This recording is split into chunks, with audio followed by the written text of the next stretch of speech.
ஹே, உங்ககிட்ட ஒண்ணு கேட்கவா? என்ன எப்படி கூப்பிடுறீங்க? நான் உன்னை அங்கிள்னு கூப்பிடுவேன். அப்ப நம்மளுக்குள்ள இருக்கிற உறவு முறை என்ன? நான் உங்க அண்ணனோட மக. அந்த புக்கை வைக்க. இது குடும்ப புத்தகம். நான் சொல்றத கவனமா கேளுங்க. இதோட முதல் பக்கத்தை கொஞ்சம் பிரிக்கிறீங்களா? இதுல ரொம்ப தெளிவா எழுதியிருக்கு. எத்தனையோ வருஷங்களுக்கு முன்னால சான் குடும்பத்தோட முன்னோர்கள் புகழ் பெறணும்னு ஆசைப்பட்டாங்க. அதுவும் ஒரு நாள் அவங்க வாழ்க்கையில நடந்துச்சு. ஆனா துரதிருஷ்டவசமா நீ பணக்காரன் ஆயிட்ட. ஆனா உன்னோட பையன் அவங்கள மாதிரியே புகழ் பெறணும்னு ஆசைப்படுறான். அப்ப எல்லாரும் எனக்கு மரியாதை தருவாங்க. முட்டி போடு. அப்புறம் நீ சொல்லுங்க. என்னன்னு கூப்பிடுவேன்? அங்கிள் தான் கூப்பிடுவேன். சரி, அதை விட இப்ப நான் திடீர்னு இறந்து போயிட்டா நானும் உனக்கு முன்னோர் ஆயிடுவேன். நீ என்னோட புகழ பரப்பணும். இந்த வீட்டை பொறுத்த வரைக்கும் நான் தான் நம்பர் 1. சரி, இப்ப சொல்லு, இந்த குடும்பத்துக்கு மூத்தவர் யாரு? நீங்க தான் அங்கிள். என்னது? சரியா கேட்கல. மூத்தவர் யாருன்றத சத்தமா சொல்லுங்க. நீங்க தான் மூத்தவர் அங்கிள். நீங்களே தான். ரைட். கையப்ப உங்க பிசினஸ் கவனிக்கணும்னு நீங்க ஆசைப்படுறீங்க இல்லையா? ஆனா அவன் தப்பா எதுவுமே செய்யலையே, அப்புறம் எதுக்கு அவனை அடிக்கிறீங்க? எப்ப பார்த்தாலும் அவன் குரங்கு படத்தையே வரைஞ்சுக்கிட்டு இருக்கான். இந்த புக்க பத்தி உங்களுக்கு எதுவுமே தெரியாதா? இவ்வளவு நேரம் நான் சொன்னதெல்லாம் கவனிக்கலையா? நம்ம முன்னோர்கள் கனவை நிறைவேற்ற நினைக்கிறான். நீங்க அவனை தடுத்து நிறுத்த முடியாது. நீங்க ரொம்ப முரட்டுத்தனமா நடந்துக்கிறீங்க. அது மட்டும் இல்லாம நீங்க அப்படி நடந்துக்கிறது எனக்கும் கொஞ்சம் கூட பிடிக்கல. என்ன பிடிக்கலையா? உங்க வேலையை நீங்க முடிச்சிட்டீங்கல்ல? எங்க பாருங்க, அவன் கிட்டத்தட்ட அந்த ஹேண்ட் புக்கை முடிச்சிட்டா. அவனை தயவு செஞ்சு முடிக்க விடுங்க. நான் சொன்னா சரியாதான் இருக்கும். அப்புறம் இன்னொரு விஷயம், நாங்க குங்ஃபூ பிராக்டிஸ் பண்றதே உங்களுக்கு பிடிக்காது. ஆனா அது எனக்கு உதவுது. நான் ஏழைங்கிற விஷயம் உங்களுக்கே தெரியும்ல. நானும் என்னோட அப்பாவும் இப்ப உங்க இடத்துல தான் இருக்கோம். உங்களுக்கு ரொம்ப நல்ல மனசு. நான் அதை மறக்கவே மாட்டேன். அதெல்லாம் எதுக்கு? ஒரு சமயம் சன்னி ஆல்சான் என்ன சொல்லிருக்காருன்னு உங்களுக்கு தெரியுமா? சைனீஸ் குங்ஃபூ தான் நம்ம நாட்டோட பாரம்பரிய விளையாட்டுன்னு சொல்லிருக்காரு. நல்லா கேட்டுக்கங்க. அவன் அந்த புக்க முதல்ல முடிக்கணும். அதோட அவன் குங்ஃபூவும் கத்துக்கணும். அவனுக்கு நான் பயிற்சி கொடுக்கறேன். நாம பிரபலமாகணும்னு ஆசைப்படுறேன்.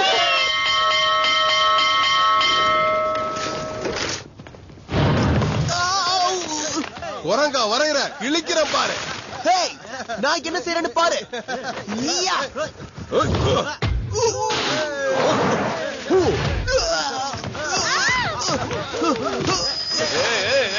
ஓரமா நில்லுங்க.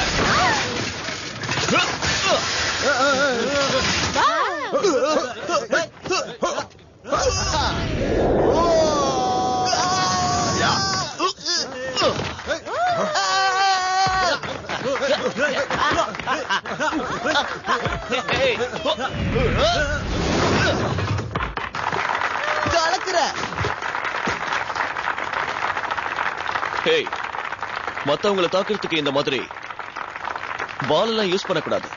சரியா சொன்னீங்க. மறுபடியும் ஆரம்பிச்சுட்டான். இந்த படை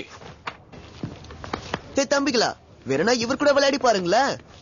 இவருக்கு பாஸ்கெட் பால் விளையாடுறது ரொம்ப பிடிக்கும். என்னாச்சு? எதுக்கு பயப்படுறீங்க? பால் விளையாட்டுலாம் போர். சண்டை போடலாம், வரியா? அங்கிள், உங்களால இது முடியுமா? அங்கிளா? முகத்துல மீசையே முளைக்கல. எல்லா அங்கிளுக்குமே மீசை இருக்கணுமா என்ன? நான் அப்படி கேள்விப்பட்டது இல்லையே. உன்னோட சிஸ்டர் என் தாத்தாவை கட்டிக்கிட்டு அவங்களுக்கு ஒரு மகனும் பிறந்திருக்கா. அப்போ என் மகன் உன் சிஸ்டரோட மகனை என்னன்னு கூப்பிடணும்? நான் சொல்றேன், அங்கிள். என்ன வளர்றா?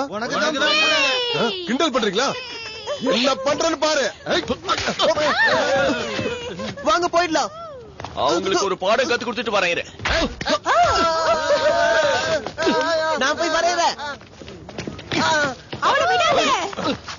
உன்னை அவ்வளவு சீக்கிரம் விட்டுருன்னு நினைச்சியா? என்ன தைரியம் தான் எங்களை அடிப்ப? நான் இன்னைக்கு இன்னும் சாப்பிடவே இல்லை. உங்களுக்கு என்ன சண்டை போடணுமா? வாங்க 2 பேரும் சேர்ந்து இப்படி வந்து நில்லுங்க.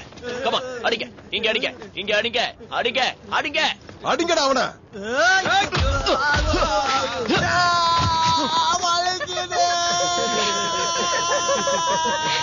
நீ பொண்ணு கேட்கவே இல்லையா?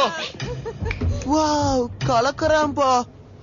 பாத்தீங்களா, எங்க பசங்க எல்லாம் எப்பவுமே உற்சாகமா இருப்பாங்க. அது மட்டும் இல்ல, அவங்க எல்லாருமே ஸ்போர்ட்ஸ்ல ரொம்ப திறமைசாலிங்க. பேஸ்கெட் பால், அத்லெட்டிக்ஸ், அது மட்டும் இல்ல கத்தி சண்டையிலையும் கை தேர்ந்தவங்க. ஆனா இப்பெல்லாம் இவங்க பேஸ்பால் கேம்ல தான் ஆர்வமா இருக்காங்க. எப்பவும் அததான் பிராக்டிஸ் பண்றாங்க. நீ இப்ப யூஸ் பண்ணது சைனீஸ் ஸ்வாட், வெஸ்டர்ன் ஸ்வாட் கிடையாது. நீ ஒழுங்காவே பயிற்சி எடுத்துக்கலன்னு நினைக்கிறேன். அப்புறம் இந்த இடத்துல ஒரு சர்ச் கட்டலான்னு இருக்கோம். ரொம்ப பிரம்மாண்டமா கட்ட போறோம். அதுக்கு நாங்க ஒரு பெரிய பிளானையே போட்டு வச்சிருக்கோம். அது மட்டும் இல்லாம என்ன, அங்கிள் அந்த பால மிஸ் பண்ண போறாரு. அடிச்சுட்டாரு.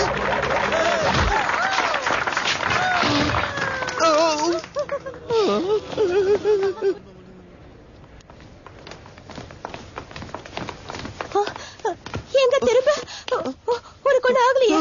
உன்னை அடிச்சதா சொன்னாங்க. இல்ல, எனக்கு ஒண்ணு இல்ல. நீங்க அங்கிள், பயப்படாதீங்கம்மா. அவங்க உங்களை ஒண்ணும் பண்ணிடல. நீங்க எங்களுக்கு போன் பண்ணப்ப யாருக்கோ அடிபட்டு இருக்கதா சொன்னீங்க. ரொம்ப வலிக்கு. எனக்கு தான் அடிபட்டுச்சு. என்ன அடிச்சவனுக்கு எதுவும் ஆகக்கூடாது. ஆமென்.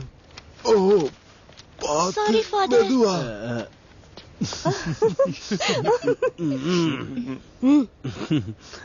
ஆமா, உங்களை யாரு அடிச்சது? நான் தான். வாய மூடு. நீயா சண்டை போட்ட? இப்படியாவது எனக்கு ஒரு பேர் வரட்டுமே. சரி, எதால உங்களுக்கு அடிபட்டுச்சு? இதாலதான். பாலா? ஹே, இங்க பாருங்க, நான் சொல்றது கொஞ்சம் கேளுங்க. சொல்லு. நான் இவரை நேரடியா தாக்கல. தெரியுது. நான் இந்த பால தான் அடிச்சேன். அந்த பால் போய் அவர் மண்டையில பட்டுடுச்சு. உங்களுக்கு புரிஞ்சிடுச்சுல?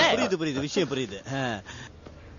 உங்க பசங்க யார தாக்கிருக்காங்கன்னு தெரியுமா? எங்க ஸ்கூல சுத்தி பார்க்க வந்த ஒரு ஃபாதரை. தப்புதானே? அது என்ன ஷாட்னு தெரியுமா?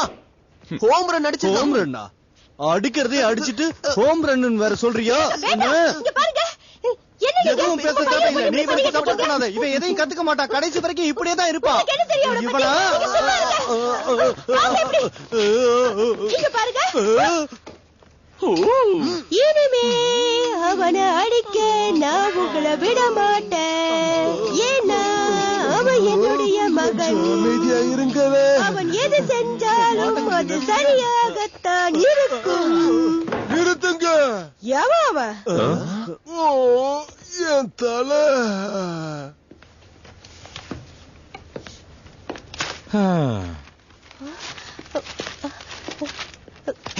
என்னங்க, என்னது இது?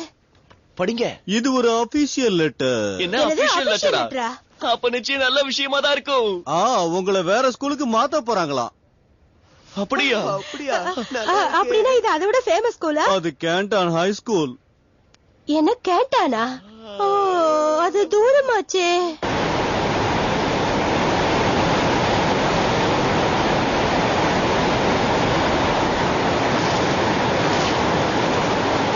Good morning Jasmine. Good morning. Thank you.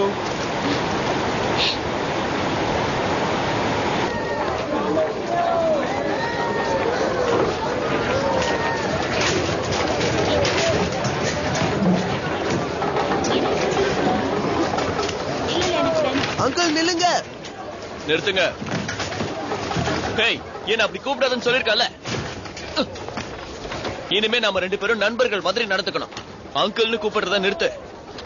இத பாருங்க, நான் சொல்றத கேளுங்க.